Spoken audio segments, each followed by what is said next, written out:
So today we're joined by Hawys Kilday, who works for Apex Scotland, and we are really excited to hear from Hawys because, unlike most of our guests, it's not a purely commercial organisation that she leads, and I think the different perspectives on not being a for-profit are really important, and I can't wait to hear more. So, hello, Hawys. Hello, how are you doing? I'm doing grand, thank you, and it's lovely to meet you. And What if you? you could start by just telling us a bit about you, Apex, and how you got to be where you are leading that organisation? Okay, so I'll tell you a little bit about Apex Scotland, which many of you might not be aware of. So we're a charitable organisation. We're a Scottish national charity, and we're primarily concerned with supporting those who have experienced the criminal justice system or are at risk of experiencing the criminal justice system. And what we believe is that people need and deserve to live lives to the fullest, and we help them do so in ways, places and communities that matter to them.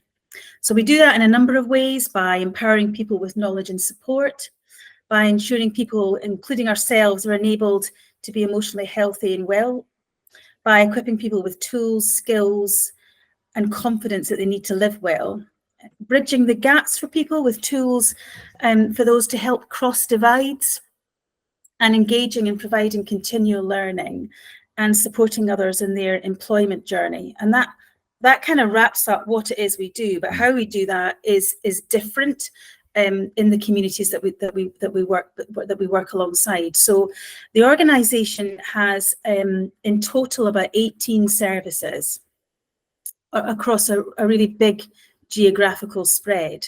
So some of our services are in Stranraer, we're in Dumfries, we're up in the Highlands and Inverness, we're in Aberdeen and Aberdeenshire, we cover Glasgow and the Central Belt, we do some work in Edinburgh and the Lothians, and we cover Tayside as well. So it is a big spread.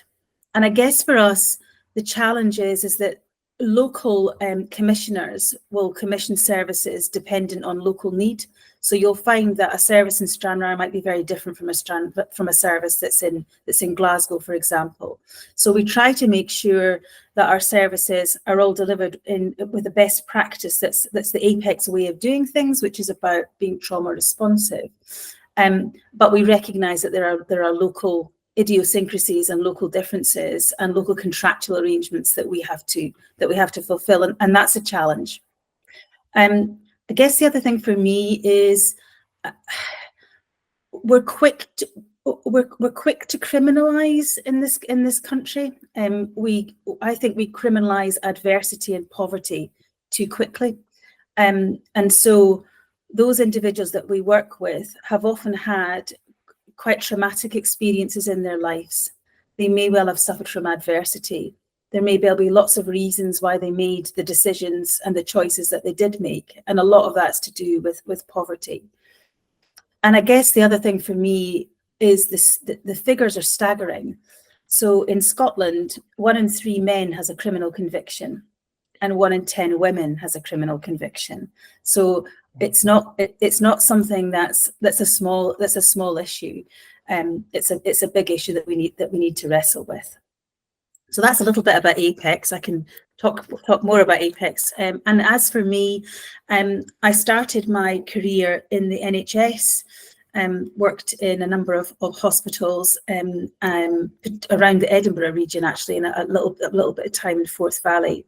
And I moved into the third sector after about 9 years of working in the NHS, primarily because I felt that where I was, it was there was an awful lot of bureaucracy, and I wanted to start to make a difference to the lives of people that we were working with. And so I took the leap and defected to the third sector and haven't looked back, actually. So I've worked in the third sector for the vast majority of my adult career. I've worked in supporting women and young people around reproductive health. I've worked in a large children's charities, Bernardo's, with a range of services that were supporting children in very different circumstances, ranging from disability right through to child sexual exploitation, right through to working with families who had children who were about to be at risk of losing their entitlement to school education because of becoming excluded. I worked for a while with a disability charity that focused on sight loss and other disabilities, which included residential care in a school, and then I've been with Apex Scotland for the last year. What an amazing journey! And how are you sort of navigating that huge, diverse service offering, a need that's obviously great, and I don't know whether it's growing or not, but it's obviously, you've got like geographic spread, you've got the large percentage of the population that needs support. Do you feel spread thinly? Are you you're holding it together? Are you missing components? So I guess for me, I only joined Apex Scotland a year ago, and when I was approached by someone who thought I would be a fit for the role, we had a conversation about where Apex Scotland was sitting, and it's very much what you've just described there, about that kind of disjointed thing in terms of the geographical spread, what we were doing as an organisation. And one of my key things has been trying to get the regional hubs to recognise that they are part of one organisation. And only last week we had a staff conference at which I was reflecting on the first year and suggesting what we needed to do is to recognise and celebrate what happens locally, but really fly the flag for being part of the Apex squad, as it were. Yes. And we used the analogy of football, actually. Maybe that wasn't such a great thing, as seeing as Scotland was booted out of the Euros, but we were talking around the various football teams that are in all these different areas that they're working in. So, for example, in Alloa there's a football team, and in Stranraer there's a football team, and in Inverness there is. So they all recognise their individual teams. But what I was trying to suggest is that we are one squad in terms of, and we're stronger together. So that's been something that I've been working on really hard the last year. And whilst I think it's important to recognise local circumstances and local needs, and that individual commissioners will have those local needs, what I would like to do is, and I've talked a lot about this in my journey within Apex, is I'd like us to have a golden thread that links us all, and that we all knit together, so that there are common ways of working. We have common standards. There's the Apex way of doing things, and ultimately, what I would like to do is for us to be developing a national service that anybody can approach and be referred to, that they don't have to jump through those commissioning hoops, because that's a big problem for me, is that you have to fit into a box to be referred to some of our services. And given the numbers that we've talked about, I think it would be far more refreshing if we were in a position that anybody could come and say, I need some help, and we would then plot them along what we call our participants' journey. They would come in at a service level that we felt was appropriate. So the big drive for me this coming year, and we've recruited somebody to come in specifically to look at that, is to look at fundraising, so that we can start to fundraise to be able to deliver a national Apex service that we own, that's ours, and that we are able to manage who we can support, who can be benefit from the support and help that we give them, so that this becomes a fairer way of us helping those who I think are some of the most marginalised in our society, and actually some of the most misunderstood. Interesting. Hawys, one of the things we do is help organisations understand if they're succeeding at what they're trying to achieve. Mm-hmm. How do you know, Apex, if you're succeeding? That's a really interesting question, because I think that a commissioner would say it's about numbers. So one of the services that we have, for example, which is a big piece of our business, is getting people into employment. So if I'm a commissioner, what I'll say is, how many people you got into, you supported to get into an employment, a positive piece of employment, positive work destination would be how you've succeeded.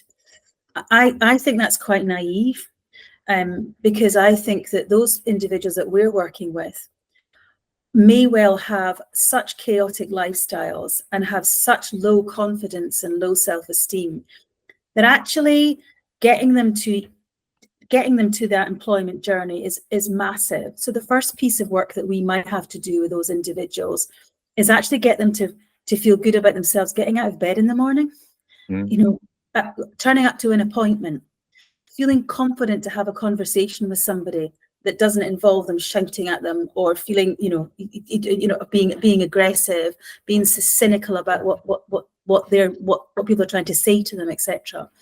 Opening a bank account, learning how to cook. Yeah. Learning how to have a positive conversation with somebody within the benefits organization or a job center, or how they engage with their children's teachers, etc., etc. So I think that we've got what we describe as a participant's journey, which is every stage, which goes from the very big basics that we're talking around there, right up to starting to think about engaging in employment. What training do you need? What are you interested in? I'd be quite interested in the construction work. Okay, so what do you need to be a construction worker? We need to get you your building card so that you can get on site. So you need to get the CSCS card. We can try and point you in the direction of getting you some training to do that. Then what do you need to do if you have a criminal conviction? You need to be able to disclose that to employers. How do you do that? How do you say to somebody? That's really difficult, isn't it? And there are rules and regulations about disclosure, which I didn't know before I joined this organization, that some are spent. So you don't have to say, you don't have to tell, but what are the rules of engagement? How do you do that? How do you write that letter to an employer? And then there's how do we prepare you for interviews? How do you write a CV before we even get you into to employment? So for me, success is positive engagement and seeing some change, some positive change within the participants that we work with. And some of that change may be very, very slight, but we need to chip away and work with them and treat individuals as individuals, recognizing that they all have their own journeys, they all have their own issues that they need to contend with. And what we hope to do is to join them on that journey and make sure that it is a positive one. So success is different for every individual. And I guess for some individuals, they may regress for lots of reasons. But we need to stick with them and hang on in there. And it shouldn't just be about X. You've seen X number of people, and X number of them have moved into employment. There's incredible similarities between the work that we do and what you're describing there. So when you're describing that, I hear the lagging metric is employment. And then within that, you have lots of levers and leading metrics that might include self-esteem and lots of other things that you mentioned. Yeah. And by understanding all of those other metrics and levers across the journey, you can then be more specific about what you're trying to influence and what success looks like as you move towards those big lagging metrics. And and every organization that we help, that's one of those key steps, and you seem to be doing it naturally. You can define all of those steps, and then you can sort of understand what you have to do to push people towards employment. So I think we call that understanding your data model. So you have this sort of vision of becoming national, and you have this really clear understanding of who you're helping and how you've obviously got a grip of kind of the data and the levers that sit underneath that. And then the other thing that struck me is that you're doing by design as well, that we would see as really strong, is you're trying to unify teams around some common goals, not just let them work as a corporately you call them silos, but you've got these geographic areas. So what I'm hearing is you're doing an awful lot right, and it's really encouraging. Thank you. It's a hard slog, and I think the other issue for us is we're not a charity that's we're not a cuddly charity, you know, and that's difficult for the public to understand then what we're doing. But I see it is that if we don't support these individuals, if we don't give people a second chance, and let's face it, we've all made mistakes in life and we need a second chance. But if we don't support them, the impact on society, I think, is far more worrying than if we didn't. I think there's going to be far more victims if we don't support and we don't try and talk about desistance, giving people other chances so they're not slipping back into into being involved in that criminal justice system again. And I think that within Scotland, certainly my concern in terms of the figures about the number of people that are in prison, for example, makes me concerned. And that absolutely there are some individuals that prison is the right place and they need and the public need to be protected and they need to be in prison, and that's fine. But I think that we should be ashamed that we have the highest prison population in Western Europe. It's 138 per 100,000 people of the population, and I think, you know, the fact that we have 28% of the prison population that are on remand is a concern, and that impacts hugely on families, children, you know, our communities. We need to do something about that.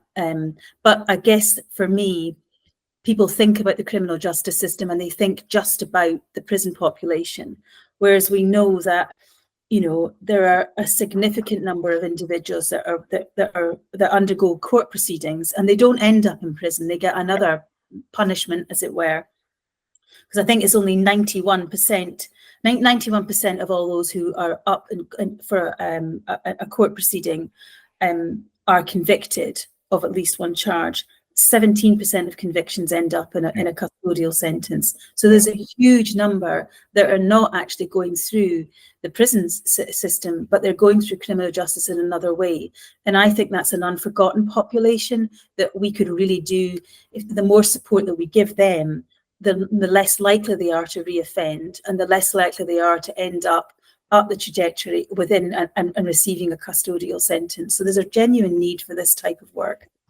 What I'm hearing in that is there's a lack of connectivity of data. The data model that connects people in prison with family challenges, with unemployment, with crime, and many other the difficulties that you're describing, is because this data is not connected. We don't understand the relationships between all of these things. Because we're not able to forecast and see the root causes of various things and address them. We don't see that interconnectedness, and because we can't see the interconnectedness, because we haven't got a data model for this, we can't invest accordingly or pinpoint the different root causes and solutions at the various levels and various places, which must make it incredibly hard to get funding and deploy resources at the optimal level, or even make really good decisions. And a lot of what we find are the issues are we don't make rational, logical, and well-evaluated decisions in very many places.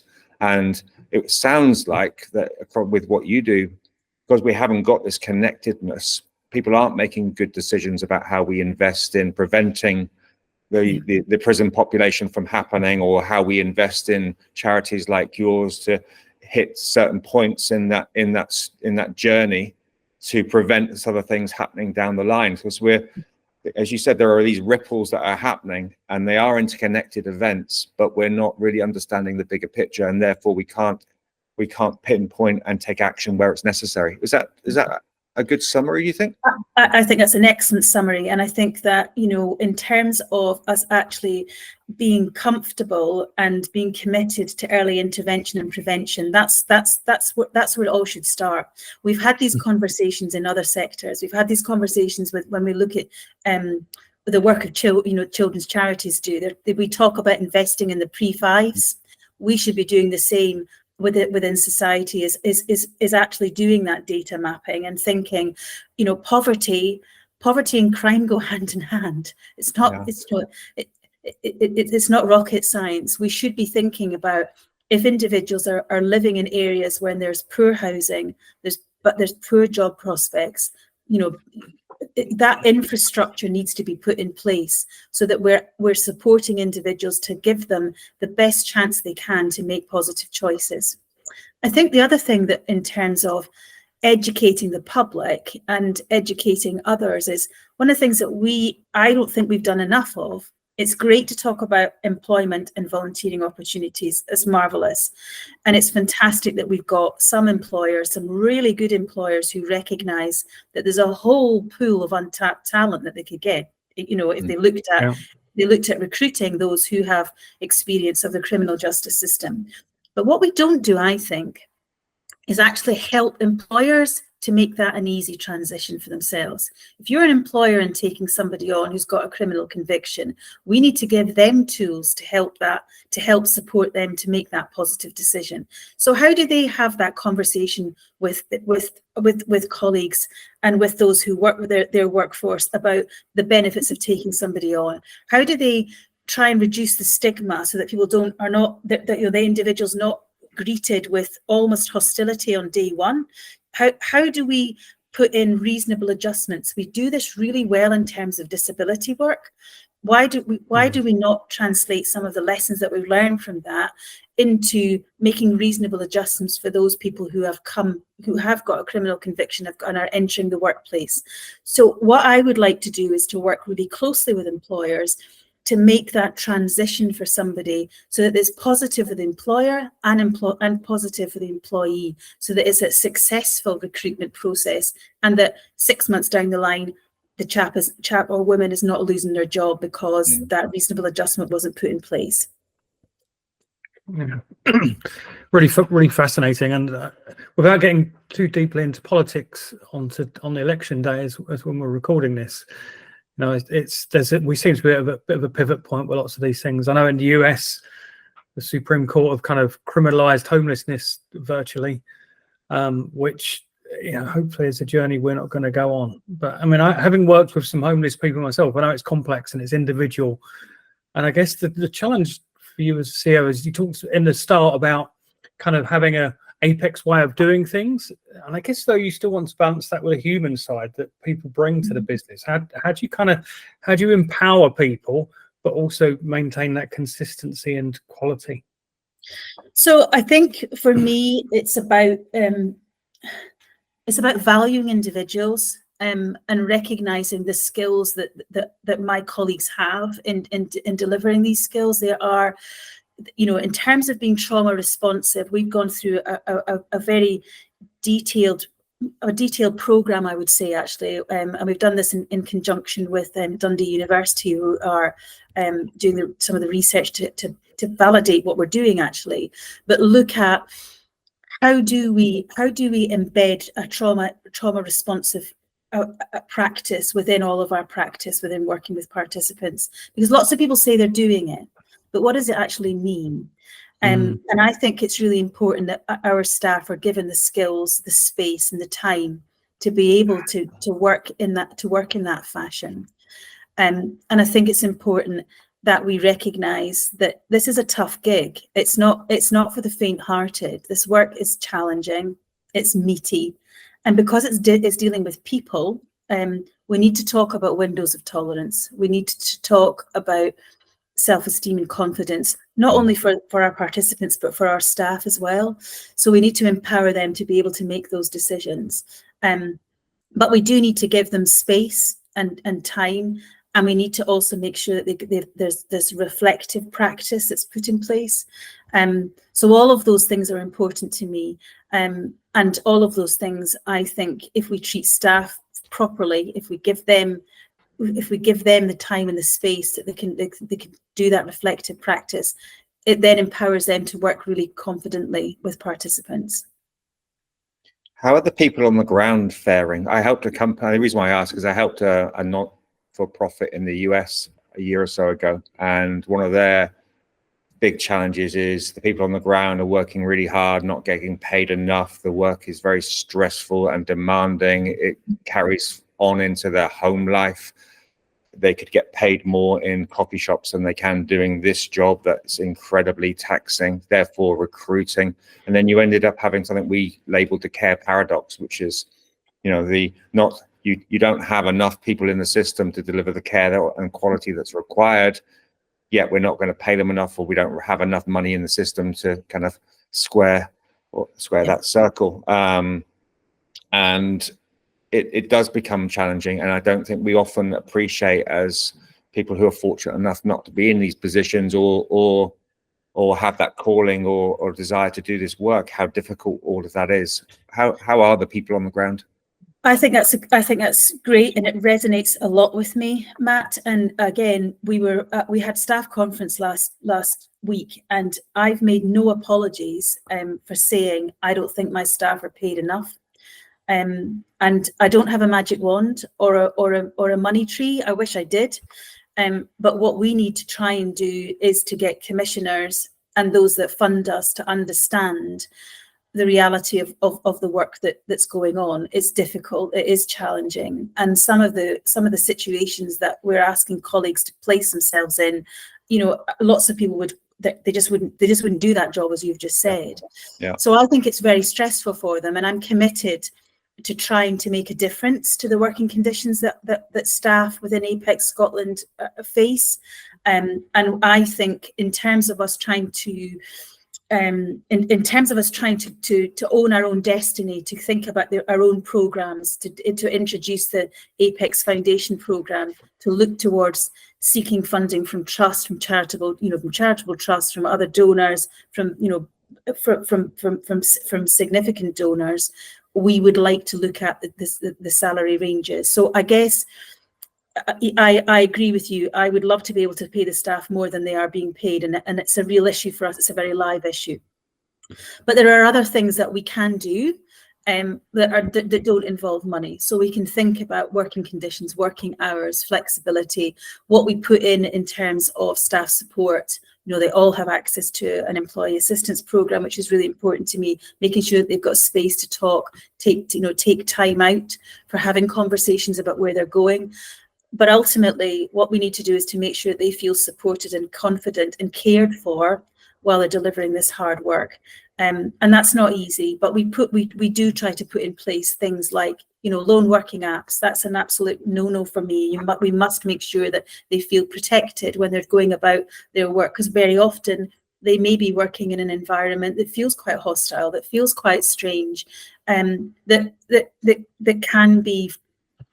can be very stressful in terms of who and why they're supporting an individual. I'm reminded of one of the pieces of work that we do in partnership with a number of other criminal justice organisations. There's two PSPs within Scotland that are specifically about through care and aftercare, and that means that we develop a relationship with those individuals who are on this journey with us, who are in prison, and then we go and meet them physically at the gate when they're liberated, and take them back to their local communities and start to set them up with tools and access to services to start the positive journey of them leaving the establishment. And that involves, setting up conversations with housing officers. It involves conversations with job centres, making sure that they've got a GP, so that they need access to medical support, potentially addiction services. How do we put all that in place? And then we work with them for a period of 6 months to make sure that transition is positive. That's enormously stressful for individuals that we work with. And so my staff, I think they are the powerhouse of Apex Scotland. If it wasn't for them, this organisation wouldn't be as great as it is. But you're right, I think it is enormously stressful. I wish people did understand and value them more than we do. And I think that statutory organisations need to be very reflective about what they think is acceptable for third sector organisations to be paid to be delivering this really kind of tough work.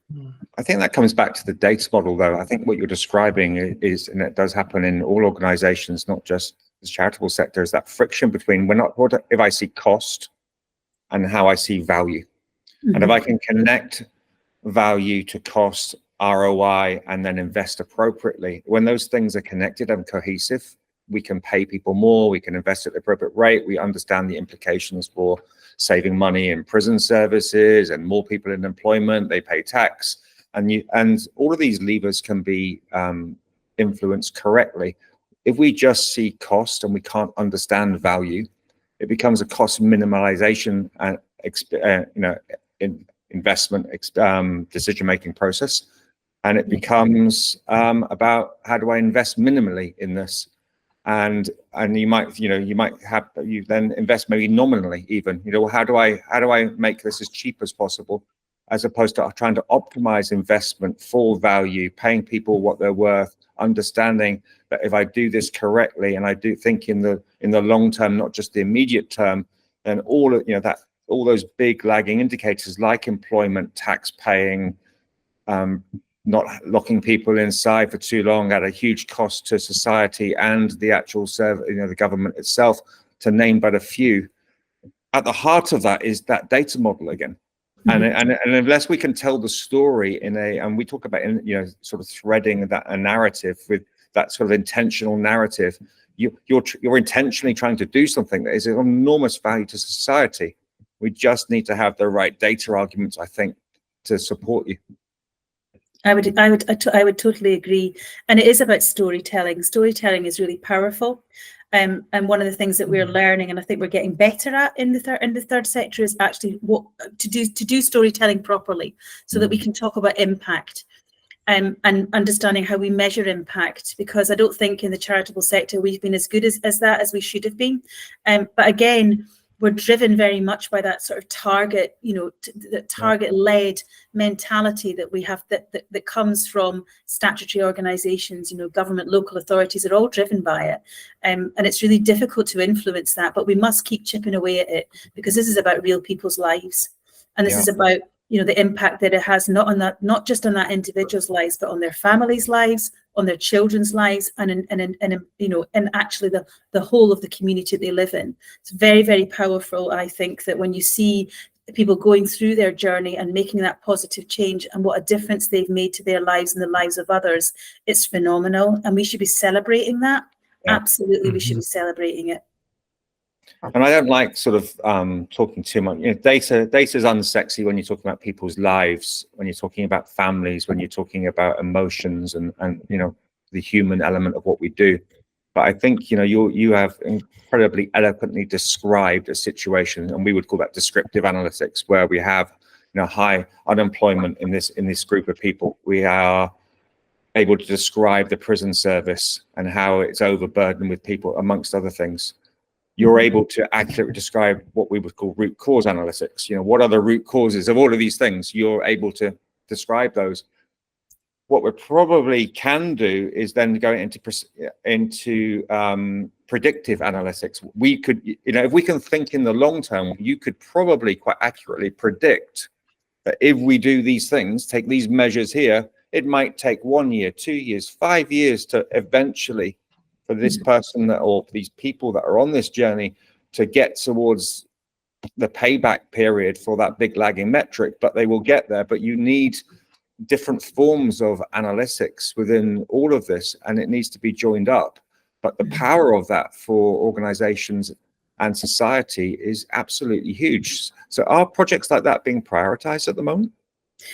I don't think they are, and I think what you're saying there about that joined up connectivity is really important, and we need to try and change the narrative of those conversations. So, for example, one of the things that I was very proud to have been involved in a previous role when I was at Bernardo's was I managed the visitor centre in Edinburgh, which is next to HMP Edinburgh, and that centre.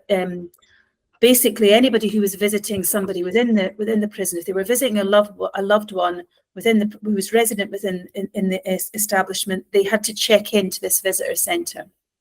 Now, for many of us who've never been involved in visiting a loved one in prison, you would just think you just go in, check in, and that would be it.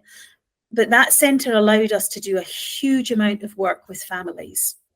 To recognise the circumstances that they were actually in, so living in poverty, bringing children to visit mum or dad might have travelled quite a lot of distance.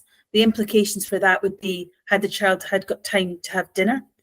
Had the child had time to do their homework? When was the last time that family went to the dentist? Those kind of conversations are actually fundamental. So though that centre was a massive, a massive support network for those families. So things like we were able to offer access to a meal, access to soup and a sandwich just before they went in for a visit. When we did children's visits, which are very specific, and there's a real reason that we prioritize children's visits within our environment, is that we know that keeping families together is one of the biggest things to stop reoffending. We know it. And those family and relationships are positive. So one of the things that we did for our children's visits was we would pull together almost like a packed lunch, and it was a meal that would be taken within the prison at the visit, and it would be a chance for dad or mum to share a meal with their child, because we know eating together, families stay together. So things like that, which are just small, they seem small things, but actually they're huge. And it's about that connectivity, isn't it? It's about recognizing that if we understand what will influence decision making, what can prevent some of the things that some of those terrible circumstances that some of those individuals have found themselves in, we can start to connect the dots and we can start to make a genuine difference. So I think you're right. I think that we need to start thinking about descriptive and analytics, etc. And I think we need to start to make some real positive, courageous decisions about where we fund and why we fund things. What I'm hearing, Hawys, is that you're something I value a lot. Is you're a real systems thinker.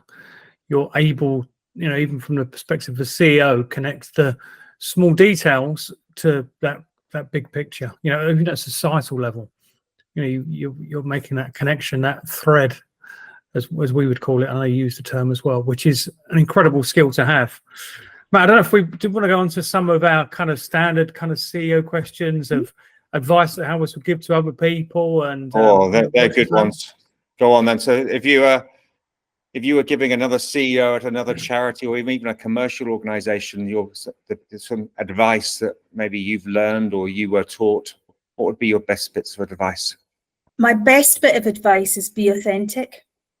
Always be yourself, because if you don't be yourself, people will sniff it out straight away. They know when you're not being authentic. So it's really important that you are yourself. I believe very, very much in integrity and honesty. Even if that means you have to share bad news, I think people respect you for being honest and telling it like it is. So I think always get to tell the truth, even if you find that, even if it's a difficult conversation to have with somebody. And I've faced that many times, particularly when we've talked about earlier on about salary scales that we pay our staff. I think it's important to be honest and say, I can't do this, and this is the reason why.